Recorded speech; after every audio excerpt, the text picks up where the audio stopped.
Hello दोस्तों, आज हम सभी लोग सामाजिक विज्ञान का अध्याय 4 औद्योगिकरण का युग का पार्ट 2 दोस्तों पढ़ेंगे। इससे पहले हमने दोस्तों पार्ट 1 पढ़ लिया है। अगर दोस्तों आपने नहीं देखा है तो इसके डिस्क्रिप्शन बॉक्स में उस वीडियो का लिंक दिया गया है, आप वहां पर जा करके देख सकते हैं। तो दोस्तों चलिए बिना देरी कर वीडियो को स्टार्ट करते हैं। वीडियो को स्टार्ट करने से पहले मेरी आपसे एक रिक्वेस्ट है, अगर वीडियो पसंद आए तो प्लीज़ वीडियो को लाइक कीजिएगा, चैनल को सब्सक्राइब कर लीजिएगा, बेल आइकन को प्रेस कर लीजिएगा।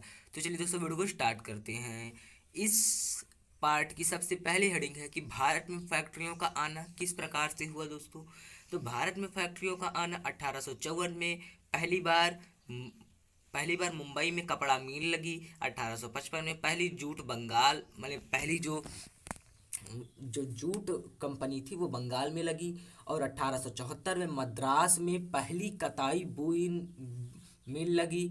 यह उद्योग कौन लगा रहा था, इसके लिए पूंजी कहाँ से आ रही थी, मिल में काम करने वाले लोग कौन थे दोस्तों, इस सभी के बारे में हम पढ़ेंगे। अब दोस्तों यहाँ से एक नंबर आपका पक्का हो जाता है कि 1854 में, 1855, 1874 इन तीनों में से 3 नंबर आपको मिल सकते हैं अगर दोस्तों आप इसको याद कर रहेंगे। अब दोस्तों अगली हेडिंग है कि मजदूर कहाँ से आए। तो दोस्तों मजदूर कहाँ से आए, तो 1901 में भारतीय फैक्ट्रियों में 5,84,000 मजदूर काम कर रहे थे। 1946 तक ये बढ़कर 24,36,000 हो चुकी थी। ज़्यादातर औद्योगपति इलाकों में मजदूर आसपास के जिलों से आते थे, जैसे मुंबई के ज़्यादातर रत्नागिरी से आते थे। कानपुर जिलों में काम करने वाले ज़्यादातर कानपुर जिलों से।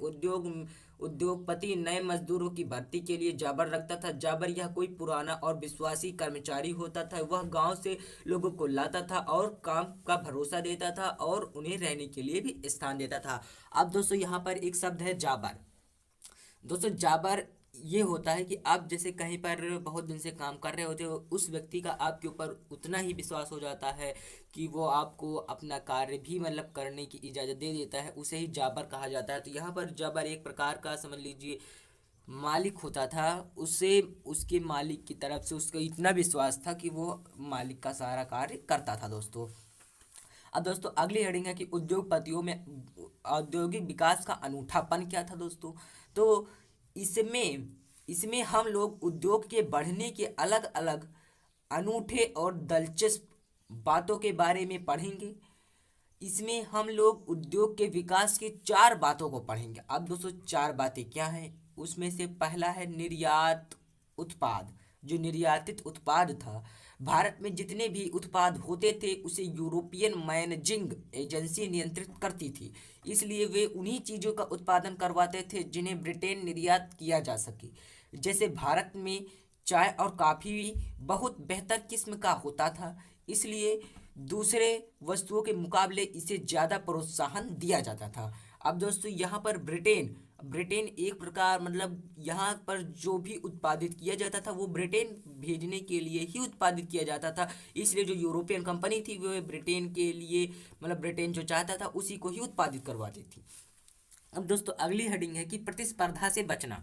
तो 19वीं सदी के अंत में भारतीय व्यवसायी वही सामान तैयार करते थे जो ब्रिटिश आयात नहीं कर सकता था या उसके अंग नहीं थे। जैसे मोटे सूती धागा का इसका प्रयोग भारतीय मिलों, हथकरघा बुनकर यानी हाथ से बुनकर इस्तेमाल करते थे। यह चीन निर्यात किया जाता था। जो ये सब बुनकर तैयार किया जाता था, जो ये सब माल था वो चीन को निर्यात किया जाता था दोस्तों। अब इसके बाद अगली हेडिंग आपकी स्क्रीन पर ये रही दोस्तों अगली हेडिंग है कि सूती से कपड़े बनाना। अब सूती से कपड़े बनाना कैसे था। स्वदेशी आंदोलन के राष्ट्रवादी नेताओं ने लोगों को विदेशी कपड़े के बहिष्कार करने के लिए प्रेरित किया। अलग अलग बदलाव की वजह से मोटे सूती पर पाबंदी लगा दी गई थी, साथ ही कपड़े के उत्पादन में भी प्रारंभ हो चुके थे। इस सब के पीछे 2 कारण थे। अब 2 कारण कौन कौन से दोस्तों उसको हम अगली स्लाइड में पढ़ेंगे। अब दोस्तों 2 कारण ये रहे कि पहला गांधी जी का असहयोग आंदोलन, दूसरा चीन में मोटे सूत को नकारना। इन्हीं दोनों की वजह से भारत में कपड़े तैयार होने लगे। 1900 से 1912 तक भारत में सूती कपड़े का उत्पादन 2 गुना यानी 2 गुना हो चुका था दोस्तों। अब अगला है हेडिंग है कि लौह उद्योग की बहुतायत यानी लघु उद्योग यानी जो छोटे उद्योग थे वे अधिक मात्रा में पनपने लगे। जो छोटे उद्योग थे वे अधिक मात्रा में पनपने लगे। अब इसके लिए क्या क्या हुआ? हथकंडे का प्रसार हथकंडे का प्रसार औद्योगिकरण के वजह से 20वीं सदी के हथकंडे का प्रसार 1900 से 1940 तक हाथ से ही होने वाला उत्पादन 3 गुना हो गया। इसका कारण है नई तकनीकी और औद्योगिकरण। अब बुनकर फ्लाई शटल बनाने वाले कंधों का इस्तेमाल करने लगे, जिससे उत्पादन तेजी से हुआ और उत्पादन क्षमता भी बढ़ी और श्रम की मांग भी बढ़ने लगी दोस्तों।